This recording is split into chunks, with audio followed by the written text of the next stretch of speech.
Halo, Assalamualaikum warahmatullahi wabarakatuh. Terima kasih sudah bergabung lagi bersama saya, Keliani Syafira, dalam bukan acara sih, dalam sesi talk show Sedekah Inspirasi.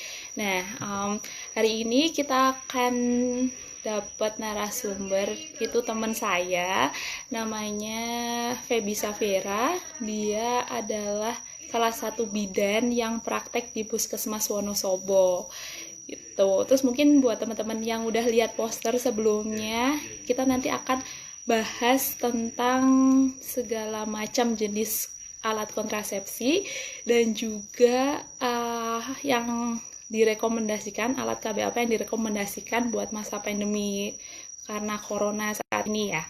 Tapi mungkin ada yang baru join. Halo semuanya, Assalamualaikum, nama aku Kelian. Aku saat ini sedang ingin mengajak teman-teman perempuan di sekitarku buat bersedekah dan memperkenalkan sedekah itu nggak cuma dalam bentuk materi atau dalam bentuk uang. Sebenarnya sedekah bisa dari ilmu, waktu, terus habis itu tenaga, terus sama inspirasi juga tentunya. Terus kita kemarin juga mungkin bagi teman-teman yang udah lihat yang sedekah inspirasi sebelumnya yang kemarin itu kita mulai kembangin lewat Zoom live sama streaming YouTube. Itu kemarin baru percobaan, jadi kita nanti insya Allah akan perbaikan terus ya. Harapannya apa? Harapannya biar nanti banyak teman-teman yang lebih bisa dapetin manfaat dari obrolan kita ini. Jadi sebenarnya agak kecewa juga karena kemarin itu percakapan yang di sedekah inspirasi nggak kerekam gitu. Ternyata kita mengalami kendala teknis, makanya sekarang dikembangin sama ada YouTube channelnya gitu buat kenang-kenangan. Nah, terus habis itu kenapa aku pilih ini, bentar, kayaknya Feby udah gabung sih, tapi aku mau jelasin dulu bentar ya. Kenapa sih aku pilih tema ini? Karena pertama kali itu lihat berita tentang angkat laporan dari MNC TV dulu nih, katanya di berita itu di Tasikmalaya angka kehamilan naik dari bulan Januari sampai bulan Maret itu sebanyak 105%. Itu kayak kaget banget gak sih? Itu banyak banget gitu. Selama masa work from home ini banyak terjadi kehamilan baru gitu. Aku akan ikut, ya sebenarnya mungkin itu bisa dinilai rezeki juga ya. Untuk mungkin orang-orang yang sedang menantikan anak pertama gitu ya. Tapi itu untuk for your information, kita emang sedang dihadapkan dengan bonus demografi yang mungkin diprediksi akan terjadi di tahun 2030 nih. Nah, di bonus demografi ini itu bisa jadi modal pembangunan buat Indonesia kalau itu SDM yang dilahirkan dari ibu-ibu itu berkualitas, jadi besar dan berkualitas. Tapi kalau misalkan kalau misalkan dari kehamilan ini itu bukan direncanakan, itu kan sayang banget gitu, nanti bisa berimbas sama ibu dan bayi gitu. Itu awalnya dari situ. Nah, sekarang karena Feby udah join, kita langsung aja ya.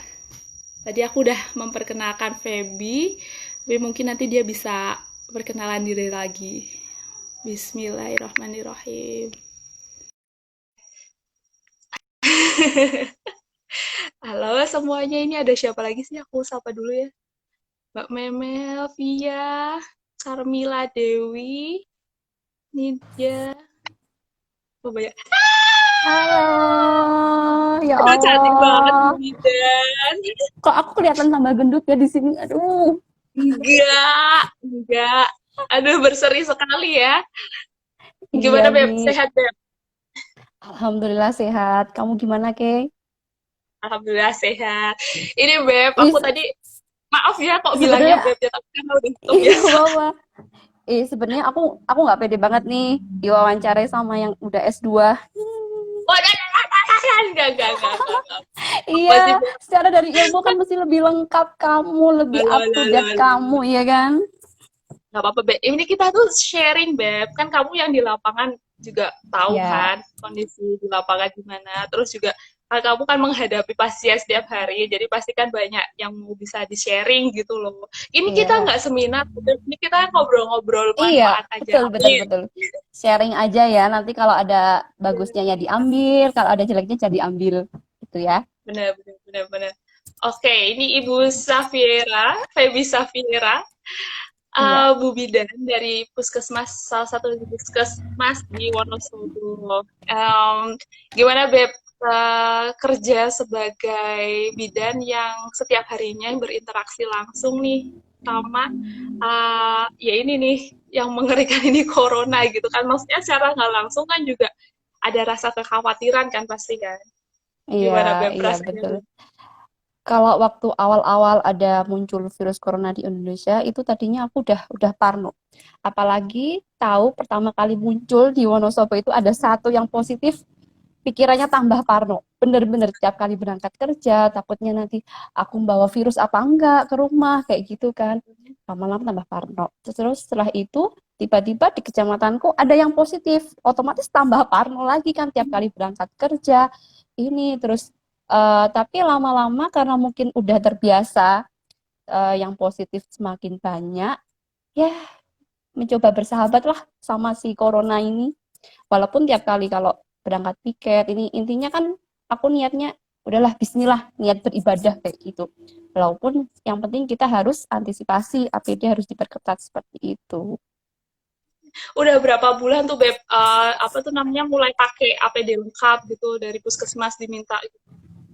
Itu mulai ada kasus positif di Wonosobo. Itu sekitar bulan Maret. Ya, bulan Maret Oh, itu mulai ada kasus positif.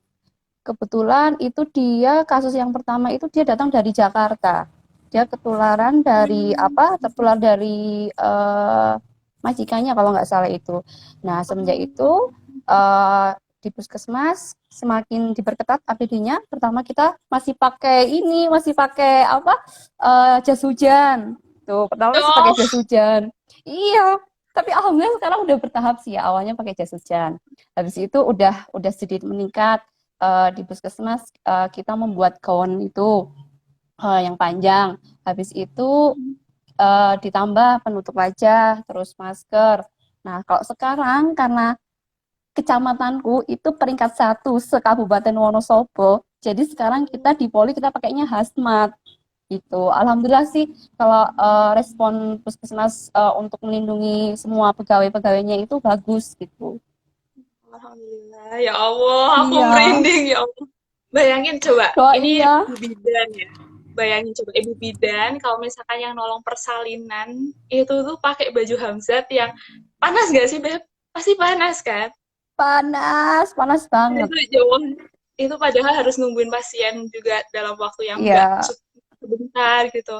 Itu pasti betul. udah kayak keringetan, capek iya, kayak risih iya gitu ya Bebe. Iya, makanya kalau kadang kalau lihat kalau mau berangkat kerja gitu di jalan, lihat jalan masih rame, terus banyak anak kecil yang di jalan nggak pada pakai masker, pada nggak pakai masker, aku tuh ngerasain miris sendiri gitu loh. Jadi ya Allah, aku tuh di sini tuh berangkat bekerja, intinya aku juga pengen di rumah, tapi kenapa sih yang berkeliaran di rumah itu kok dengan pedenya, dengan santainya seperti itu, kayak gitu loh. Jadi untuk teman-teman yang, eh, bisa berkesempatan untuk WFH, tolong benar-benar dimanfaatin gitu loh. Soalnya aku sendiri juga pengen ngerasain itu gitu loh. Jadi sedih Iya, nih. pasti kan kamu juga nggak sendirian karena apa, banyak tenaga medis yang ngerasa kayak kamu. Jadi yang bagi kita Iya, yang masih bisa untuk memutus rantai apa tuh namanya, penularan itu ya kalau bisa di rumah ya di rumah aja gitu ya Beb ya. betul, betul sekali, Sejauh ini betul untuk bantu sekali. tenaga ini para teman-teman tenaga medis ini, dan mereka punya keluarga juga, Iya, dan juga mereka juga betul. iya, sebenarnya ya pengen libur, tapi siapa lagi kalau bukan mereka yang bakalan Iya, nanganin virus ini gitu kan. Terus betul sekali. ya terus ini Beb, kalau kenapa suaraku jadi serak? Terus Minum ini dulu, Beb, Bel. Emil, masa? Terus, ini kita ngomongnya ketebatan gak sih? Iya, iya Ngomongnya, bener banget nih. soalnya kita semangat banget ya. Iya kan dari dulu kuliah kan kita kalau ngomong cepet sekali. Iya, gitu, gitu, gitu.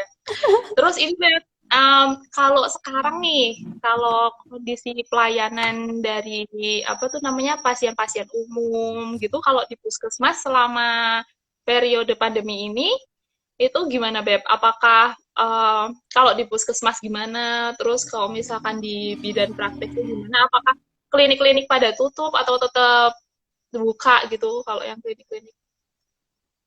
Ini aku berbicaranya di Wonosobo ya.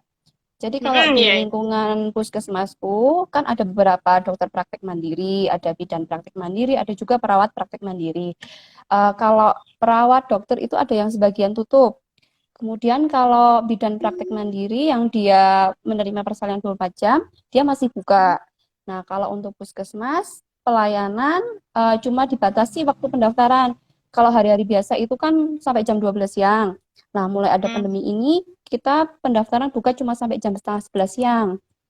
Itu. Oh, Eh ya, jadi kalau waktu dulu awal-awal ada yang positif di Wonosobo, itu memang dari tim manajemen di Puskesmas, itu kita kan ada program penyuluhan dalam gedung.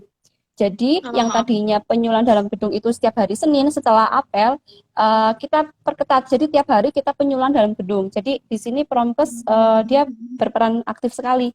Tiap hari kita edukasi kalau apa sih bahayanya corona itu apa, terus pentingnya penggunaan masker, kemudian cara cuci tangan yang benar seperti itu. Jadi setelah itu kan masyarakat jadi tahu, oh jadi kalau nggak yang penting-penting banget, nggak usah lah yang namanya periksa ke puskesmas seperti itu. kalau itu kan itu tadi kalau di puskesmas, kalau di apa tuh namanya? Oh ya klinik-klinik tutup ya. Ya, ada yang Terus ini tutup, ada yang ini, kalau ada yang yang buka. pelayanan KIA-nya sendiri gimana Beb? Untuk Oh pasien-pasien ya, kebidanan anak kalau gitu. pelayan KIA, terutama ibu hamil ya, kalau ibu hamil, kita sih sudah sosialisasikan ke bidan-bidan desa yang di PKD sama di Pustu. Kalau cuma sekedar periksa hamil ANC biasa, itu cukup di bidan desa terdekat, di PKD atau di Pustu. Itu pun dengan kita biasanya WA dulu atau telepon atau SMS dulu. Takutnya kan bidannya lagi piket di puskesmas seperti itu. Nah, biasanya kalau ibu hamil yang periksa di puskesmas itu yang mereka cuma mau cek laborat kayak cek HB, cek protein Oh, urin, terus VCT, kemudian HbSAg seperti itu. Kemudian juga untuk ibu-ibu hamil yang resiko tinggi.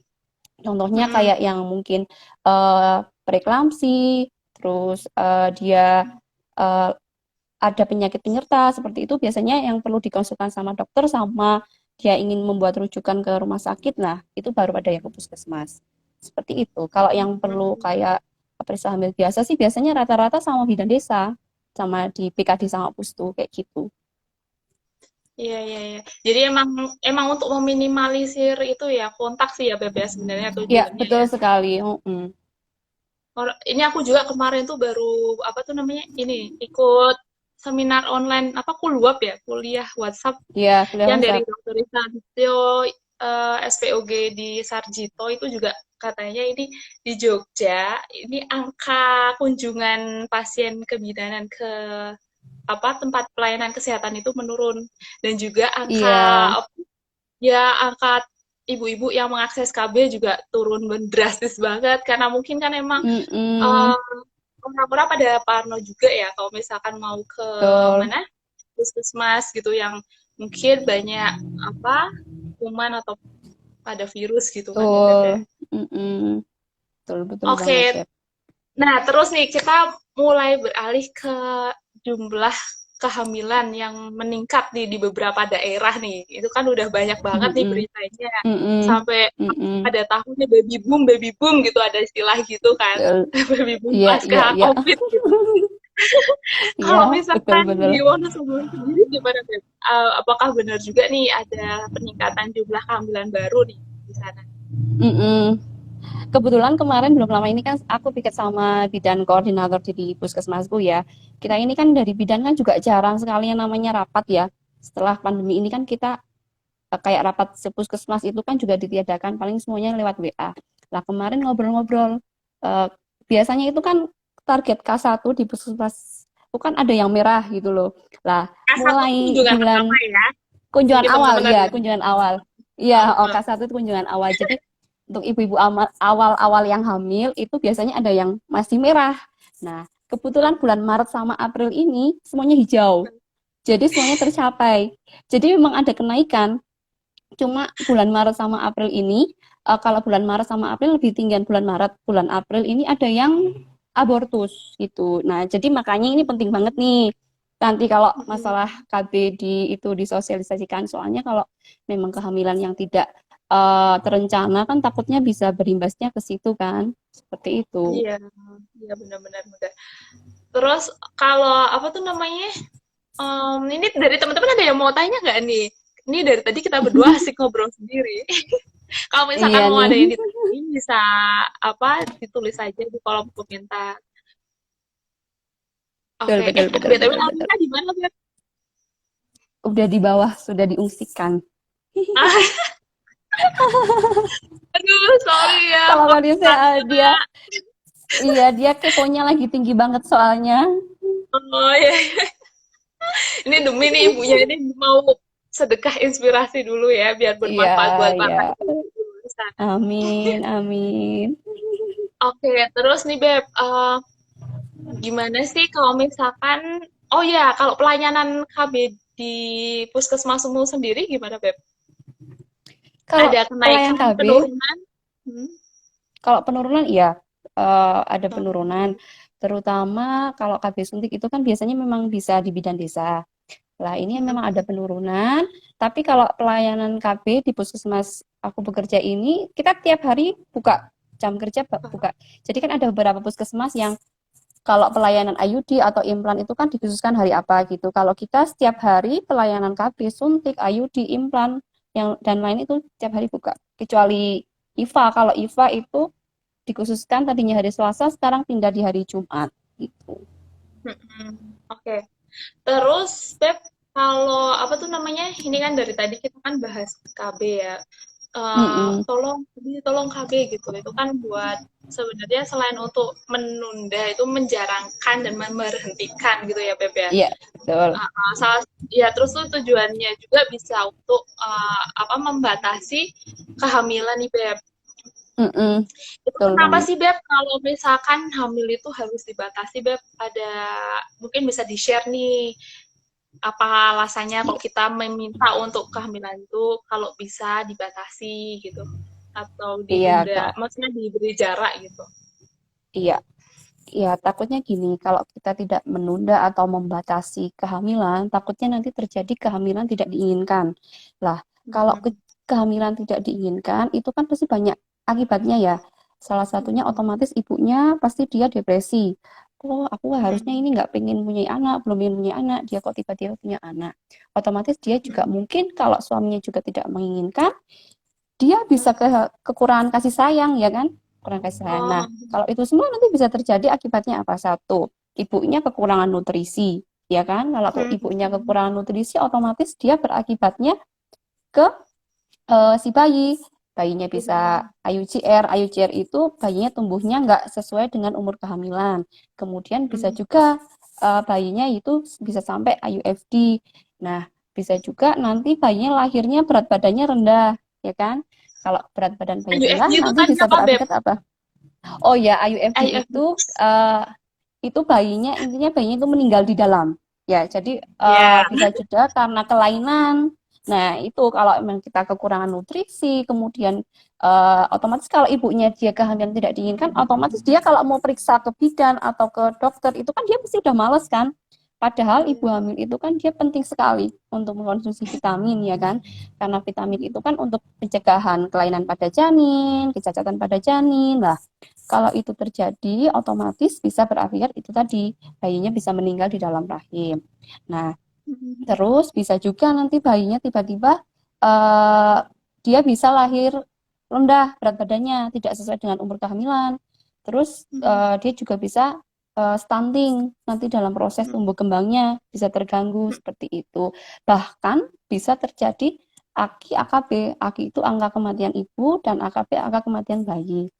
Nah, kemarin aku kan ikut webinarnya Bu Emi ya, Ketua PPIB Pusat. Kemarin Indonesia. dijelaskan, iya, kemarin dijelaskan kalau angka kematian ibu di Indonesia itu masih tinggi, 305 per 100.000 kelahiran. Nah, kemudian itu 7,2%-nya itu disumbangkan oleh abortus maksudnya, abortus. Nah, abortus itu kan kehamilan yang kurang dari 20 minggu seperti itu. Jadi ya penting sekali nih menurut aku penggunaan KB itu. Iya, iya, iya. Ya, serem-serem ya kalau Seperti itu. misalkan diceritain. Tapi ya, apa tuh namanya? Iya, Tapi sebenarnya pemilihan untuk seorang pasangan untuk pilih KB ataupun tidak itu emang hak masing-masing ya Beb ya. iya Kita betul, juga hak bisa masing-masing. nggak bisa paksa gitu. Kita hanya bisa kasih informasi, nanti mereka sendiri yang bisa Iya. nentuin apa Jadi pilihannya gitu intinya ya. gini, Beb. Intinya gini, Beb. Mm-mm. Pesannya aku, kalau mau program kehamilan benar-benar diprogram dari awal. Jadi kalau memang ingin merencanakan mempunyai anak, diskusikan sama pasangan. Oh iya, bagusnya kan terutama nih kalau di puskesmas, kalau ada yang kircatin seperti itu di tempat aku bekerja itu, biasanya kita kasih suplemen namanya asam folat. Nah, karena asam folat itu kan bagus untuk program Iya. kehamilan. Bagusnya itu kan 3 bulan dikonsumsi. Nah, mungkin buat di sana tuh pasangan yang ingin merencanakan punya anak bisa kok kalau sebelum sebelum pengen punya momongan gitu konsultasi sama bidan pilihan Anda masing-masing. Jadi bisa dikasih suplemen itu asam folat untuk pencegahan kelainan. Jadi kan biar kita kan pengen kan menghasilkan keturunan yang berkualitas ya kan? Iya. Ya, seperti itu. Iya, benar juga sih. Sebenarnya aku mau curhat juga. Jadi, apa tuh namanya? Ini kan aku sama Mbak Sila tuh cuma beda setahun ya. Kalau misalkan Iya. apa? Ya, jadi mungkin ibaratnya aku mungkin tidak direncanakan ya sebenarnya. Wah. Iya, jadi aku juga apa tuh namanya? Sebenarnya kasihan juga dapat cerita dari Umi gitu. Kalau misalkan Mbak Stella juga dapat asinya tuh nggak Mm-mm. umur 2 tahun seperti bayi-bayi pada umumnya yang lain gitu, Iya. yang dapat Mm-mm. 2 tahun gitu. Jadi emang itu sih apa harus dikontrol itu karena Rencanakan. Ya, kasihan betul. juga ke bayi. Itu salah satunya itu Iya. nggak bisa dapat ASI eksklusif gitu. Nah, Mungkin betul. perhatiannya juga bisa apa Iya, tuh namanya distract gitu ya Beb ya. betul betul Gitu. sekali. Mm. Nah Beb, boleh sharing dikit nggak nih? Tadi kan ini sesuai dengan judul di posternya Mm-mm. mengenal jenis-jenis kontrasepsi. Bisa dijelasin sedikit Mm-mm. nggak, Beb? Apa aja sih kontrasepsi itu? Terus Iya. apa tuh namanya? Mungkin sedikit efek-efek sampingnya gitu kan? Mungkin ada yang bilang, Mm-mm. aduh aku pakai KB ini kok makin kurus. Aduh Tambah takut gemuk. aku makin gemuk gitu. Terus aku suka apa mual-mual gitu kan? Mungkin Iya, mereka iya. ada yang belum tahu nih. Ya, ya mungkin aku menjelaskannya sekilas ya. Nanti kalau memang pengen lebih detailnya bisa konsultasi online sama bidan-bidan ya. Oh Terus iya, gini, iya. Jadi kalau aku jelasin di sini secara detail semuanya, kayaknya nggak cukup waktunya. Jadi paling sekilas. Nanti kalau semuanya memang kalian, oh aku ingin KB implan, nah lebih detailnya nanti bisa konsultasi online. Sekarang udah banyak ya bidan-bidan yang dia berarti membuka kan konsultasi Kabit Gama online. juga ada. Iya, salah satunya Kabit Gama. Jadi kita manfaatin, nggak usah repot-repot keluar rumah buat ketemu tenaga medis, nggak usah. Nah, kalau KB sendiri sebenarnya ada 2 macam, yaitu KB hormonal sama non hormonal ya. Kalau sekarang kita ke yang non hormonal dulu ya. Non hormonal itu kita ada KB IUD sama kondom. Nah, kalau IUD itu biasanya kalau istilah awamnya itu spiral Oh ya. ya. Itu kalau IUD itu biasanya kalau di puskesmas itu ada, aku kok jadi gavok sama komen-komennya. Ada iya koperte. Nah, itu biasanya efektivitasnya sampai 8 sampai 10 tahun. Cuma biasanya udah 8 tahun suruh udah dilepas gitu. Ya. itu pemasangannya memang harus membutuhkan tenaga medis. Itu biasanya dipasang di dalam rahim. Iya gitu. Terus kemudian itu boleh digunakan untuk ibu yang tekanan darahnya tinggi, ibu menyusui karena dia kan tidak mengganggu produksi ASI seperti itu. Pemasangannya memang bagusnya saat siklus menstruasi, tapi kalau hari pertama, hari kedua itu kan biasanya lagi keluar banyak tuh. Jadi bagusnya ya udah hari keempat, hari ini. Nah, tapi selama 7 hari itu sebenarnya bisa dipasang setelah menstruasi, cuma harus dipastikan dia tidak dalam keadaan hamil. Tapi setelah dipasang, sebelum melakukan hubungan selama 7 hari, kita bisa digabungkan dengan kontrasepsi jenis lain, gitu. Terus yang kedua ada kondom lah. Kalau kondom ini kan dia nih beredar nih di mana apa di apotek-apotek kita kan kita mudah mendapatkan. Indomaret juga Nah, ada ya, Beb. iya. Oh, kamu sering beli jangan-jangan. Kalau mau bayar pasti di kasirnya ada itu kan aku juga Iya, gagal kok. nah itu. Cuma gini, kadang ada yang malu kan kalau untuk beli kalau kondom Iya, itu kan. iya. Betul Aku sekali aja kan. malu. Nah, kalau sebenarnya kondom ini juga dia non hormonal juga. Dia ada manfaat khususnya juga. Dia mencegah penyakit infeksi menular seksual karena dia kan melindungi ya, terlindungi. Terus angka kegagalannya juga rendah. Sebenarnya kalau yang kegagalannya paling rendah itu IUD ya, dia 1%, kemudian implan juga 1%. Nah, terus kita beralih ke yang hormonal ya. Nah, hormonal ini ada pil, ada implan, ada KB suntik. Nah, kalau yang perlu tenaga medis itu kan ada KB implan sama suntik. Nah, kalau KB implan itu sekarang yang beredar di pasaran itu sekarang cuma 2 tabung. Nah, itu efektivitasnya sampai 3 tahun. Nah, Yang ini nih dipasang. biasanya, iya betul, dipasangnya di lengan sebelah kiri. Nah, bagusnya pemasangan juga saat siklus menstruasi. Kalau memang mau dipasang setelah menstruasi, dipastikan dulu nih, dia benar-benar nggak hamil. Karena kemarin belum lama ini, aku dapat pasien dia gagal pakai implan. Ternyata setelah ditelusuri, sebelumnya itu kan dia KB pil. Nah, ini nyambung ke KB pil ya. Nah, KB pil itu kan dia harus rutin minumnya. Harus rutin setiap hari di jam yang sama. Kalau bisa di jam yang Ya, sama. itu. Batas maksimalnya itu 3 jam ya. Batas maksimal 3 jam. Jadi kalau lebih dari 3 jam, nah itu ya efektivitasnya biasanya menurun. Jadi dipastikan dulu nih. Kayak kemarin mungkin kurang dipastikan atau gimana ya. Dia udah menggunakan KB pil sebelum pakai implan. Nah, kita kan nggak tahu tuh gimana dia minumnya, apa di jam yang sama, ternyata dia nanti yang sekarang minum jam 9, besoknya minumnya jam 11, atau besok sebelumnya minumnya jam 4. Nah, kita kan nggak tahu tuh. Nah, dipastikan dulu. Walaupun sudah di PPTS itu negatif. Soalnya gini, kalau PPTS itu kan dia bisa dideteksi kalau minimal itu kan 7 sampai 12 hari pasca pasca berhubungan ya kan.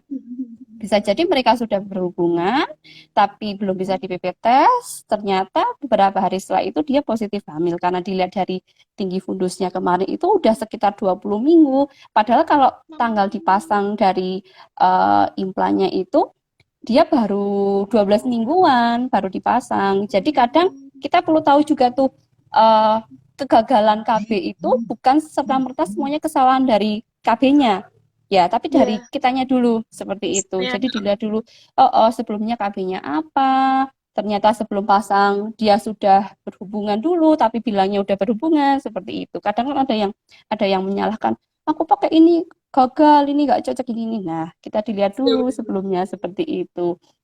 Nah, untuk KB pil itu memang ada macam-macam. Ada yang dari merek standar sama yang mereknya tinggi. Ada tuh pil KB yang dia nggak bikin berat badannya naik, ada yang nggak bikin jerawatan, tapi memang harganya sedikit lebih mahal dibandingkan yang di pasaran seperti itu.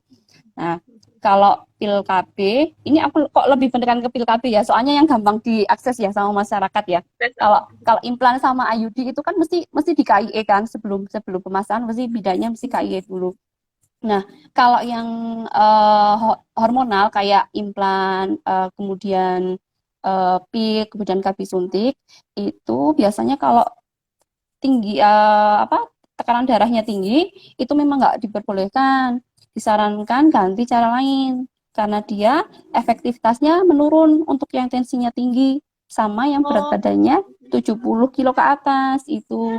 Makanya kadang kita dilihat dulu, oh ternyata dia kok kebobolan, ternyata berat badannya 75, 80. Lah KB-nya apa? KB-nya suntik pil lah, padahal kan pil suntik kayak gitu kan dia efektivitasnya menurun untuk berat badan yang lebih dari 70 ke atas. Tapi memang kadang ada yang dokter SP ku kadang ada yang menyarankan nggak apa-apa berat badan segitu.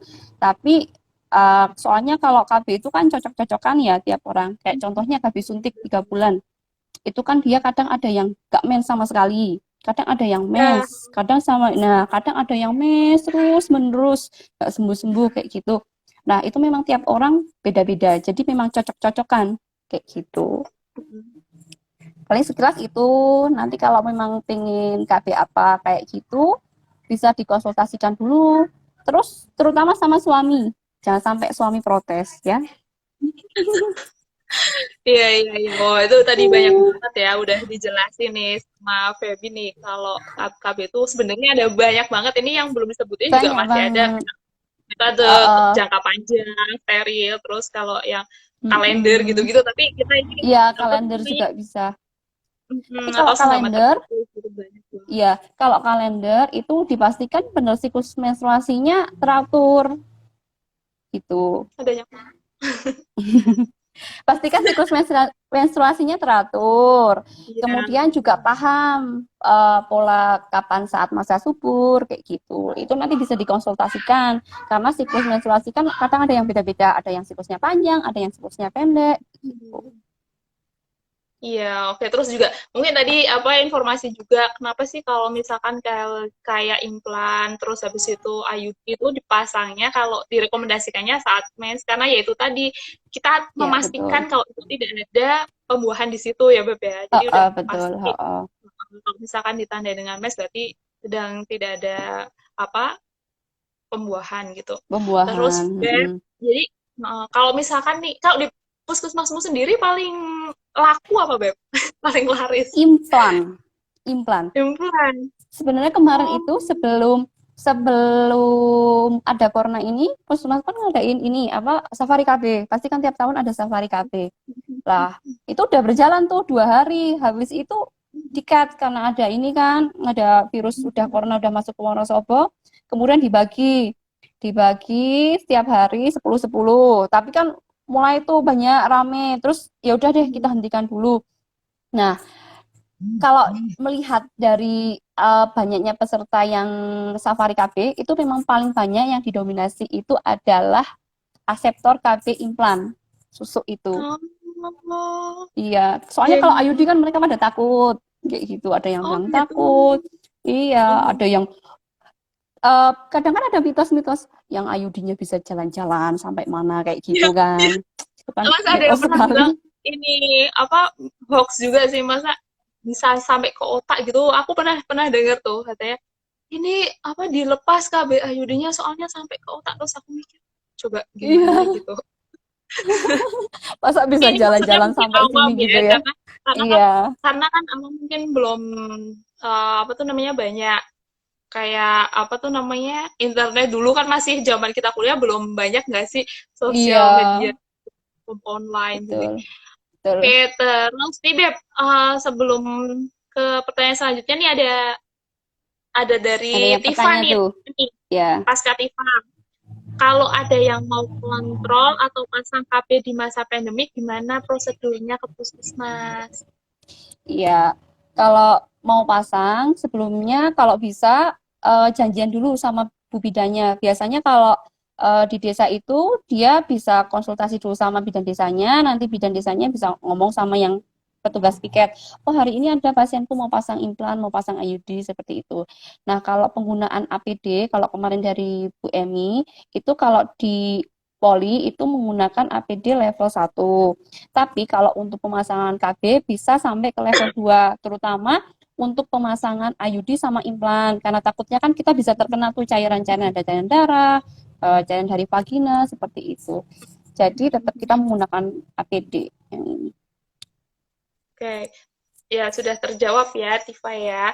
Seperti Terus itu. Beb, kalau sebenarnya nih, kalau misalkan apa, kita kan ini kan mengurangi mengurangi kontak ya, social Mm-mm. distancing gitu. Itu sebenarnya yang paling dianjurkan itu untuk masa-masa kayak gini tuh KB apa sih Beb? Jenis apa? Oh iya, kemarin itu kan aku habis ikut webinarnya Bu Emi ya. Kalau dari Mhm. IBI itu merekomendasikan itu yang MKJP, metode kontrasepsi jangka panjang, kayak IUD sama implan. Karena kalau metode kontrasepsi jangka panjang itu kan kita cukup sekali nih ketemu sama bidan. Nah, Mhm. cukup sekali kan. Jadi nanti kalau kontrolnya cukup via WA atau konsultasi by phone kayak gitu. Kalau kayak KB suntik itu kan kita tiap bulan, tiap 1 bulan sekali, tiap 3 bulan sekali kan harus ketemu. Nah, takutnya itu kan otomatis dia harus membutuhkan waktu ketemu sama tenaga medis kayak gitu. Mm-mm. Oke, gitu. Terus nih Beb, Iya, kalau boleh tahu nih Beb ya, mungkin ini informasi buat teman-teman juga. Biaya Beb, biaya oke, kalau mau oke. mengakses alat kontrasepsi, kayak misalkan yang tadi udah dijelasin, non Mm-mm, hormonal sama mm-mm. hormonal itu berapa?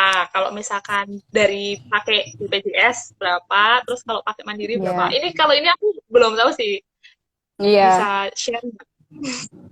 Kalau ini kalau pakai BPJS itu full nggak bayar sama sekali. Yang penting bawa BPJS. Kalau mau KB suntik, implan, IUD itu cukup membawa fotokopi KTP, BPJS sama kartu KB. Itu dibawa setiap Oh, kali mau suntik sama pasang implan sama IUD. Itu juga berlaku untuk pencabutan IUD sama pencabutan implan.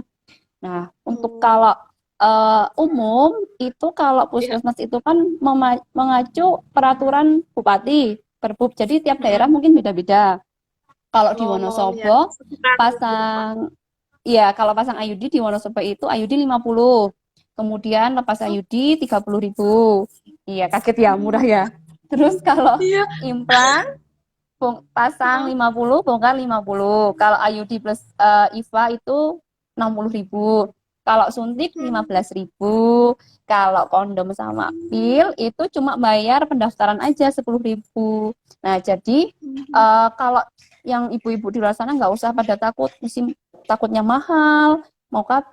Kalau Hmm. mereka punya BPJS, manfaatin aja lah tuh BPJS. Iya, iya. Gratis kan? Nggak perlu bayar kayak Tuh. gitu. Kalau pengen yang murah, silakan datang ke puskesmas.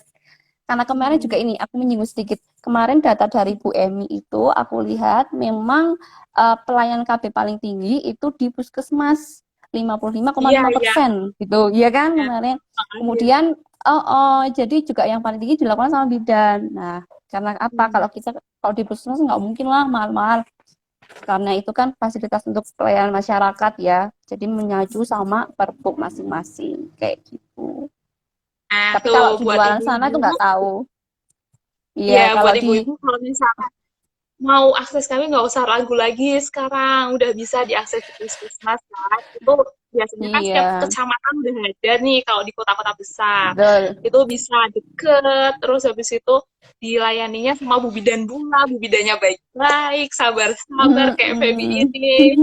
Cocok lah. Aduh. Loh, Harganya juga nggak terlalu mahal dengan efektivitas iya, yang betul. panjang gitu kan. Itu Iya, kayak investasi betul. juga sebenarnya ya Beb ya. Iya, Eh, betul. Betul sekali. Oke, oke, oke. Terus ada pertanyaan lagi teman-teman? Belum ada nih kayaknya nih. Belum ada. Baru Kayaknya udah pada pinter-pinter ibu-ibu sekarang itu tuh. Alhamdulillah ya sih soalnya kan Iya, akses informasi kan udah mulai gampang. iya, betul. Aku Soalnya sekarang melambai-lambai ada ini, dulu. Beb. Apa? Sekarang udah ada PLKB, ada kader KB kayak gitu. Jadi kan Ya. mereka akses pengetahuan tentang KB-nya itu udah luas kayak gitu. Iya kan BKKBN kan juga banyak banget kan penyuluh KB-nya. Iya, Udah, jumlahnya udah ditingkatin banget.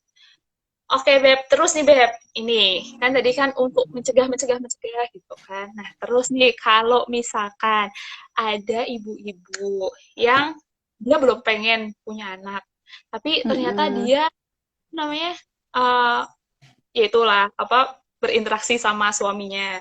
Terus itu Mm-mm. kayak ragu-ragu gitu, Beb. Ragu-ragu, aduh ini jangan-jangan hamil nih gitu. Jadi apa Setelah enggak gitu ya. jadi apa enggak Mm-mm. gitu. Itu ada nggak sih Beb, alat kontrasepsi yang bisa dipakai kalau misalkan yaitu anak khawatir sama ini yang tadi malam jadi apa enggak ya Mm-mm. gitu. Mm-mm. Sebenarnya ada, tapi sebelumnya kalau mau menggunakan alat kontrasepsi darurat harus dikonsulkan, benar-benar dikonsulkan dulu sama dokter atau bidan. Ya, kalau alat kontrasepsi yang biasanya sering kita jumpai itu istilahnya dalam bentuk pil, istilahnya biasanya mereknya itu Postinor namanya. Nah, itu memang terjual di apotik, tapi harus menggunakan resep. Nah, Oh. Postinor itu terdiri dari dua tablet. Biasanya terdiri dari dua tablet. Dua tablet itu harus dikonsumsi selama 72 jam setelah pasca senggama. Jadi kalau pils pertama nih, semuanya semalam nih habis berhubungan. Jadi sebelum 72 jam harus konsumsi pil satu. Pil satu udah dikonsumsi, habis itu pil 2 dikonsumsi setelah 12 jam pil pertama. Nah, untuk bagusnya kedua pil itu dikonsumsinya selama 72 jam itu. Seperti itu. Nah, kalau lebih dari 72 jam, pastikan dulu deh. Mending PP test dulu atau menggunakan kabel lain. Contohnya Oh. IUD. IUD sebenarnya bisa. IUD itu bisa digunakan 7 hari, maksimal pemasangan 7 hari pasca senggama. Cuma kalau bidan-bidan di lapangan, soalnya kan belum bisa di PP test nih Beb kalau 7 hari. Nah kalau kita sih sebenarnya lebih amannya sih pastikan 12 hari itu tidak terjadi pembuahan. Jadi biasanya kalau Bu, saya mau hari ini nih mau pasang IUD, tapi 2 hari yang lalu saya udah berhubungan. Biasanya nih pasiennya suruh kembali dulu ke rumah, seminggu lagi suruh datang baru PP test. Soalnya kan takutnya Iya, terjadi takutnya udah jadi pembuahan ya. kan, walaupun itu kita belum bisa PP test waktu itu, makanya biasanya disuruh kembali dulu 1 minggu. Kalau memang nggak berkenan ya udah mau nggak mau kita udah konseling, tanda tangan inform consent kayak gitu.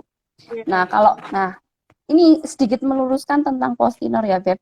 Kalau Postinor itu bukan pil untuk penggugur kandungan, itu bukan ya, Nah, iya, sama iya, sekali iya. bukan. Oh, Nah beda itu ya, ya. beda. Jadi ini di sini soalnya ada yang belum nikah juga Beb. Jadi bahaya ini. Ini Iya makanya. Nah itu bahaya. Jadi sedikit meluruskan karena banyak yang mengira kalau Postinor itu buat mengubur kandungan. Nah itu salah. Kalau mereka udah hamil, udah jelas positif, kemudian tiba-tiba mengkonsumsi si Postinor ini nih, ini ada berakibatnya Beb. Satu, bisa terjadi KET. KET itu kehamilan ektopik terganggu. Jadi dia terjadi pembuahan, terjadi implantasi nggak sesuai di tempatnya. Harusnya kan di rahim nih. Karena dia minum Postinor, otomatis kan dinding rahimnya itu kan dia mengental. Terus penipisan dinding rahim. Jadi kan dia tidak bisa berimplantasi di situ. Jadi dia malah bisa berimplantasi di tempat lain. Nah, itu yang bahaya. Kalau Postinor itu kan dia kan ada efek sampingnya nih, kadang mual, pusing. Nah, kalau benar-benar mual berlebihan, seperti itu harus benar-benar periksa. Makanya sebelum mengkonsumsi pil kontrasepsi darurat itu harus benar-benar dikonsultasikan sama dokter sama ini. Jangan asal terus baca di internet ini. Soalnya kadang ada apotek yang dia membolehkan membeli itu tanpa menggunakan resep kayak gitu. Nah, waduh, hati-hati kalau yang itu. Seperti bahaya itu. juga kan nanti Iya, ya makanya. kan nanti orang-orang dikiranya itu oh ini bisa dipilihkan. Nah, Kalau itu. aksesnya gampang kan sekarang kan. Itu Betul sekali. dapetnya harus pakai resep dokter atau bidan bisa? Bidan bisa. Yang penting pakai resep gitu. Oh. Dokter sama bidan bisa. Seperti itu. Oke, Beb. Terus, Beb, apa kalau ini, Beb, kalau di tempatmu tuh gimana sih distribusi alat kontrasepsinya? Soalnya kan, apakah mungkin selain karena apa penyebabnya itu ibu-ibunya pada takut ke puskesmas, apakah karena kemungkinan juga alat kontrasepsinya itu apa tuh namanya terhambat gitu distribusinya? Kalau di stok Alkon di puskesmas sih alhamdulillah masih aman ya. Masih aman. Mungkin itu juga salah satu strateginya dari BKKBN ya untuk pokoknya harus distribusinya harus aman. Terus kalau masalah pil sama kondom itu sebenarnya bisa diakses di posyandu. Jadi sekarang kan udah ada tuh kader KB. Jadi kalau mungkin kalau mau ke puskesmas kan mungkin kalau sama bu bidannya yang nggak dikenal kan dia malu kalau mau pakai KB kondom kayak gitu kan. Nah, kalau sama kadernya kan maksudnya udah kenal gitu kan. Jadi kemarin juga ada yang udah bisa dibagikan ke kader-kader yang KB yang di desa masing-masing kayak gitu. Oh ya, alhamdulillah berarti kalau gitu. Tapi Beb ya, kalau misalkan dilihat masa-masa sekarang ini, kalau dari tempatku aja ya Beb, apa aku atau mungkin teman-teman yang sama kayak tinggal di perumahan atau apa tuh namanya, malah malah susah Beb ketemu sama kader-kader KB kayak gitu. Nah, Jadi kalau mungkin memang kalau misalkan gimana Beb? ya berarti kalau memang nggak mungkin ketemu sama kadernya, satu-satunya yaitu silahkan berkonsultasi dengan bidan online. Nah, gitu. Kalau bisa online, kenapa enggak? Pokoknya kita antisipasi keluar rumah itu pun itu. Pokoknya kalau bisa dari rumah, kenapa enggak gitu kan? Apalagi sekarang kan bisa kalau memang udah tahu pil KB ini seperti apa, kondom penggunaannya gimana, kita bisa belinya secara online, ya kan? Jadi kita tinggal duduk manis aja di rumah, konsultasinya by online, belinya juga by online kayak gitu. Tapi kalau kalau PSBB dalam masa pandemi ini memang dianjurkannya sih sebenarnya MKJP tadi itu. Cuma kalau memang benar-benar tidak memungkinkan, kayak di perumahan itu kan kadang ada juga yang daerah-daerah yang udah lockdown ya, jadi kan nggak mungkin keluar. Nah, ya bisa berganti ke pil atau kondom kayak gitu. Oke, wow, udah banyak banget Seperti ya itu, yang Bu Heb. iya, kita diskusi banyak banget terkait dengan peralat kontrasepsian. Ini semoga yang nonton juga banyak yang ibu-ibu ya. Semoga biar tepat sasaran gitu. Iya, Tapi nggak betul apa-apa sih bagi yang sekali. belum jadi ibu juga bisa tahu nih nanti. Jadi kalau misalkan udah punya anak, kira-kira mau pakai apa tuh namanya alat tapi apa buat apa merencanakan kehamilan selanjutnya gitu ya Beb ya. Mm-mm. Oke, nggak terasa nih Beb, udah 50 menit kita Wah, ngobrol sana sini. iya. Ada lagi nggak nih teman-teman yang mau tanya nih, mumpung ada dan Feby di sini. Kayaknya udah Atau pada kamu ada yang mau pinter-pinter. sharing apa gitu, Beb? Kamu hari Sharing. ini jaga apa? Hari ini jaga apa? Jaga sore ini nanti. Jaga sore. Alhamdulillah. Iya, jaga Liburnya sore. seminggu berapa kali, Beb? Seminggu aku libur 2 kali, tapi turun piket sama libur gitu. Jadi habis malam, lepas, libur. Kayak gitu. Hmm. Iya. Jadi intinya Kumpul gini sama sih ya. rekan-rekan. Intinya gini, Beb. Kalau bisa dari rumah, lakuinnya dari rumah aja. Maksudnya kayak KB kayak gitu kan, kalau kita bisa konsultasi bidan lewat online, kita manfaatin aja kayak gitu. Nah, terus kalau ibu-ibu yang hamil di sana, kalau memang tidak ada keluhan yang benar-benar kayak perdarahan, terus tiba-tiba kok janinnya nggak bergerak kayak gitu, bisa konsultasi online aja, nggak usah ke puskesmas. Apalagi yang punya anak kecil, terutama kalau cuma sekedar batuk pilek ringan biasa, nggak usah lah ke puskesmas kayak gitu.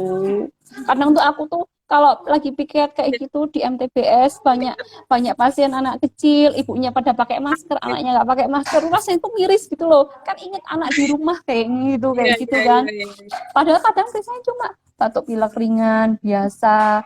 Kalau kira-kira dia nggak kontak sama pasien positif COVID, kemudian nggak habis dari luar luar kota kayak gitu, ya nggak usah lah kayak gitu loh. Iya, iya, iya, benar-benar. Karena COVID ini nggak mengenal usia, walaupun emang lebih Bener. rentan ke lansia usia 65 ke atas dengan Ya. komorbid juga atau dengan penyakit penyerta. Tapi nggak menutup Iya. kemungkinan kalau anak kecil juga kena. Coba Iya. kasihan nggak sih kalau misalkan, iya kan, kasihan kan kalau misalkan apa anak kecil yang kena karena dia masih terlalu kecil buat dikarantina gitu-gitu, kasihan banget. Iya, betul. Iya, Apalagi nggak cuman pelayanan KB sih Beb, kayak apa tuh namanya apapun deh, kayak misalkan mau beli apa-apa gitu ya. Bisa sekarang bisa Ya, online, Buspen, iya, Shopee gitu. iya betul, betul, betul, betul, betul banget. Alhamdulillah teknologi ya. Iya, jadi sekarang kan udah apa-apa by online ya. Jadi ya kita harus Iya. harus manfaatin itulah. Seperti itu. Oke, ada pesan-pesan lagi nggak Beb? Mungkin itu buat teman-teman yang nonton biar bisa kembali teringat bahwa ini belum selesai nih corona, kita harus Iya, tetap mencegah gitu. betul. Ada yang mau disampaikan nggak Beb? Kalau disampaikan intinya gini, kalau yang bisa WFH dari rumah, manfaatin karena banyak orang-orang di luar sana yang ingin seperti kalian gitu. Terus jaga kesehatan, makan makanan yang bergizi, sayuran, buah-buahan, minum vitamin kalau perlu, minum vitamin. Terus kita perlu perlu waspada tapi jangan panik gitu. Iya. Kalau kita panik otomatis kita jadi khawatir, mau apa-apa jadi parno. Karena aku sendiri ngalamin itu awal-awal. Jadi tuh apapun rasanya tuh pengennya tuh marah, terus takut ini. Jujur aku awal-awal kemarin tuh sama suami kayak gitu. Intinya keluar kemana gitu. Aduh. Sinyal, sinyal, sinyal. Tapi kalau sekarang udah, wah kayaknya udah biasa gitu loh kalau ada yang positif, ada yang ini. Ngeri Iya. apalagi di Wonosobo. Siapa tahu di sini ada orang Wonosobo yang dengerin ya. Sekarang Wonosobo udah peringkat 2 se-Jawa Tengah dengan Ah, 64 kasus yang positif. Ya, itu perlu diwaspadai. Seperti itu. ya udah sabar Kalau di tempatmu semuanya lah berapa, ya. Beb? Apa? Di tempatmu berapa yang positif? Di Balikpapan udah banyak, Beb. Ini udah sekitar apa sih? Kemarin sih aku baru baru 3 gitu, tapi udah nambah banget sih. Aku nggak update sih. Mm-mm. Udah kayak setiap hari kalau misalkan ngeliatin nambah terus jadi kayak ya udah mending udah sadar Bener, diri aja nggak usah ngecek-ngecek bener, Beb. gitu. Iya, Karena bener, emang bener bisa banget. emang Iya, ngaruh ke psikis loh emang beneran. bener, ngaruh banget, Pep. Itu aku awal-awal mesti update ya, lihat ini naik terus lihat berita di mana-mana ini. Tapi awal-awal terus kesini udahlah aku nggak mau buka itu, udah biarin aja. Soalnya apa sih rasanya tuh kayaknya gatal di tenggorokan, tiba-tiba kayaknya tuh sesak nafas kayak gitu. Panggungan, iya kan? Iya, parno banget. Aduh, parno banget, bener-bener. Oke, udah mungkin karena ini udah nggak ada yang mau ditanya ini semuanya. Iya, Semoga yang kita obrolin barusan bisa bermanfaat buat banyak orang. Ini karena ini juga udah bisa nih amin. nanti kita kalau misalkan ada yang ketinggalan bisa lihat lagi di feednya ruang inspirasi udah bisa di save di IGTV mulai kemarin itu Wah, dimintain ini dibantuin sama Umairoh. Terima kasih iya. Umairoh. Oke, Keren-keren ya banget udah beneran makasih kalian. banyak waktunya sampai Almira sampai diungsiin ya Allah. Sama-sama, nggak apa-apa. Iya, Nggak apa-apa, yang semoga penting kamu nih, bermanfaat. ya insya Allah bermanfaat. Aku juga jadi belajar lagi sih, udah lama nggak belajar. Ini aku juga sebenarnya ya, ini jujur ya, tadi itu sempat deg-degan tau. Soalnya ini kayak materi yang udah lama banget nggak aku pelajari. Iya, Terus, sama-sama jadi iya kan, belajar. iya malah jadi belajar. Oke, ya Mm-mm. udah, makasih semuanya, makasih Feby, salam buat Sama. anak, keluarga di Iya, rumah, sehat-sehat. iya. Semoga nih kamu Amin. Semoga kamu dibalas lebih karena ini masih Ramadan juga kamu Amin. nolong orang-orang ibu lahiran Amin. pakai baju lengkap Amin. yang nggak mudah. Semoga kamu Amin. bisa rezekinya makin banyak. Amin. Terus Amin. Amin. bahagia terus sama Amin. keluarga. Amin. Semoga kita ketemu Amin. lagi. Iya. Itu yang penting. Ya udah Beb, makasih banyak ya, sehat-sehat. Oh ya, aku Ya. mau iklan dulu. Nanti sore ada Oke. kajian online Wah, di tetap live di IG Ruang Inspirasi sama Mbak Umi Rahayu mm-mm. dan moderatornya Indriana Widya.